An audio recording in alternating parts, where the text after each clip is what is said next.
Voltando-nos para a capela do Santíssimo, onde está também o quadro da Divina Misericórdia, juntos rezemos. Jesus, eu confio em vós. Eu confio em vós. Olhando para a imagem da doce Virgem Maria, Nossa Senhora dos Prazeres, Nossa Senhora dos Milagres, peçamos a sua preciosa intercessão. Ave Maria, cheia de graça, o Senhor é convosco. Bendita sois vós entre as mulheres, e bendito é o fruto do vosso ventre, Jesus. Santa Maria, Mãe de Deus, rogai por nós, pecadores, agora e na hora de nossa morte. Amém. Sentados, em nome do Pai, do Filho e do Espírito Santo. Amém. Você, meu querido e minha querida, já percebeu como às vezes carrega culpas que Deus já decidiu perdoar? E é aqui que nós temos que dar mais uma vez atenção. É aqui que nós temos que permitir que o Espírito Santo nos ilumine, que o Espírito Santo nos faça entender o segredo da verdadeira cura. Deus primeiro quer nos curar espiritualmente, amém? A maior de todas as doenças é o pecado que a gente justifica. Nós imaginamos que pecado é somente como o desta mulher que era adúltera. Nós imaginamos que pecado é somente aquele que mata, aquele que é corrupto, aquele que é desonesto. Mas pecado é a malícia, pecado é criticar, pecado é mentir, pecado é fazer o mal, não perdoar. E por quê? Simplesmente porque o preço da nossa salvação foi muito alto. O precioso sangue de Jesus, ele foi derramado para quê? Para que toda a sujeira, para que toda a maldade, para que todo o pecado fosse lavado, para que nós nos tornássemos novos homens e novas mulheres. E sabe por que isso acontece? Porque muitas vezes a gente canta, muitas vezes a gente reza, mas a gente não ouve, a gente não quer ouvir. O que é que nós temos que ouvir?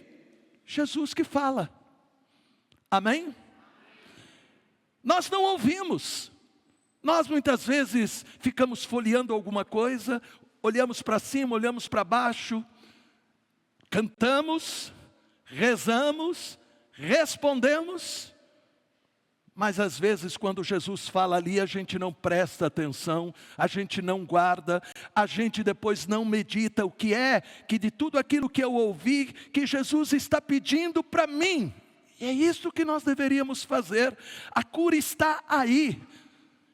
Como é que as pessoas eram curadas? As pessoas eram curadas pela palavra de Jesus, amém? As pessoas eram curadas porque ouviam, acreditavam e eram curadas. Repare, o evangelho de hoje nos coloca diante de uma cena forte. Uma mulher é arrastada, exposta, condenada. Os acusadores não querem justiça, mas os acusadores queriam humilhá-la. Os acusadores queriam condená-la. E uma coisa que nós deveríamos perguntar: para acontecer o adultério tem que ter quantas pessoas? 2. Onde estava o homem? O homem talvez estivesse no meio daqueles que estavam querendo agora, condenar a mulher. Repare como o coração humano é duro. Repare como às vezes o nosso coração é insensível, não é como o coração de Deus. E a gente reza: dai-me um coração semelhante ao coração de Jesus Cristo. E o nosso coração continua semelhante ao coração de pedra, como destes homens. Quantas vezes isso acontece também na nossa vida? Todos nós já passamos por experiências, quando as pessoas que não gostam da gente ficam lembrando do passado, dos erros, das quedas, tentando justamente nos humilhar. Nós ouvimos aí no Evangelho em João, no capítulo 8, versículo 7. Aquele dentre de vós que está sem pecado, atire a primeira pedra. Na hora em que nós, talvez vamos tentar atirar a pedra de uma acusação, de espalhar coisas sobre uma pessoa que errou, nós deveríamos perguntar, e eu já não passei por esta situação? Eu não vivi essa dor. Portanto, Jesus, ele desmonta a acusação contra aquela mulher. Ele revela que ninguém pode se colocar no lugar do juiz dos juízes, que é o próprio Deus. O maligno acusa para destruir, mas Jesus fala para libertar. Amém? Jesus não veio para condenar, Ele próprio, quando lá no Evangelho de São João, no capítulo 3, encontra com Nicodemos, ele vai dizer, porque Deus não enviou o seu Filho para condenar, mas para salvar. Amém? Ele veio para nos chamar ao arrependimento.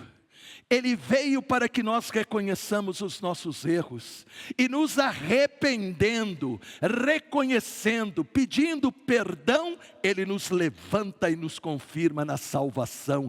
E ser salvo significa ser curado. Amém? Por isso, meu querido e minha querida, aquelas pessoas começam a se retirar uma a uma. Porque eu pergunto para vocês, tem alguém aqui que não tem pecado? Não, levante a mão. Porque todos nós, em algum momento, ou falamos mal, ou guardamos mágoa, ou fizemos fofoca. Verdade ou mentira? Só que não deveria acontecer. Escutamos mal o Evangelho. Escutamos mal o Evangelho, porque o Evangelho fala justamente o contrário. Na igreja não deveria existir ciúme, na igreja não deveria existir panelinhas, na igreja ninguém deveria se sentir melhor do que ninguém, na igreja porque as pessoas encontraram a Jesus Cristo, se alimentam do seu corpo e sangue que foi colocado na cruz, pelo sangue derramado. Na igreja nós deveríamos realmente ter esta consciência de que nós temos que ser novos homens e novas mulheres. Aquelas pessoas se retiraram, a mulher fica sozinha com Jesus, e aqui acontece a cura interior mais profunda, porque não é só o pecado que fere, a vergonha, a rejeição, a humilhação, é o sentimento de a gente não ter valor. Nós matamos uma pessoa de um modo pior do que aquela que dá um tiro. Dar o tiro, de uma vez tira a vida da pessoa. Mas com uma palavra, nós podemos transformar a pessoa infeliz a vida inteira. Com uma palavra, com uma mentira, com uma calúnia, para a gente ter vantagem às vezes, ou para tentar justamente diminuir a outra pessoa, nós podemos matar espiritualmente e emocionalmente uma pessoa. Por isso, meu querido, é que Jesus se aproxima no final do Evangelho daquela mulher, que todos queriam condenar. E Jesus diz aí em João 8, 10, 11, mulher, onde estão aqueles que te acusam? Ninguém te condenou? Respondeu ela, ninguém, Senhor. E repare esta palavra, nem eu te condeno. Mas não significa que Jesus estava aceitando o erro que ela tinha cometido. Jesus diz o quê? vai e não tornes a pecar. Amém? Jesus, portanto, está dizendo, vai e para de usar mal as palavras. Se não puder falar coisas boas, fica quieto. Amém? Mas nós temos que lembrar, se nós queremos realmente encontrar a paz, se nós queremos encontrar a nova vida, aprenda. Olhe para essa palavra poderosa de Jesus, que não ignora o pecado, mas não aprisiona a pessoa no pecado. Ele liberta para um novo começo. Portanto, hoje, Jesus está pronto a te curar. Amém? Mas hoje, coloque no altar este exercício que nós deveríamos fazer. O exercício de olhar para o altar. Na hora do ofertório, quando o sacerdote estiver levantando a patena e o cálice, coloca lá a tua tristeza, o teu desânimo. Coloca lá, talvez, a ferida que os outros te causaram, ou você causou para outras pessoas. Coloca aí os teus desânimos, dúvidas, e o sacerdote estará apresentando junto com a patena e com o cálice. E na hora que o sacerdote estiver pedindo o Espírito Santo sobre ali a hóstia e o vinho, que você possa dizer, Espírito Santo, vem sobre mim para me curar e me libertar. Se nós aprendêssemos a fazer este exercício a cada Eucaristia, a cada Santa Missa, ouvir com o coração e depois colocar tudo aqui no altar, a gente não seria mais a mesma pessoa, nós seríamos aquilo para o qual Deus criou a todos nós.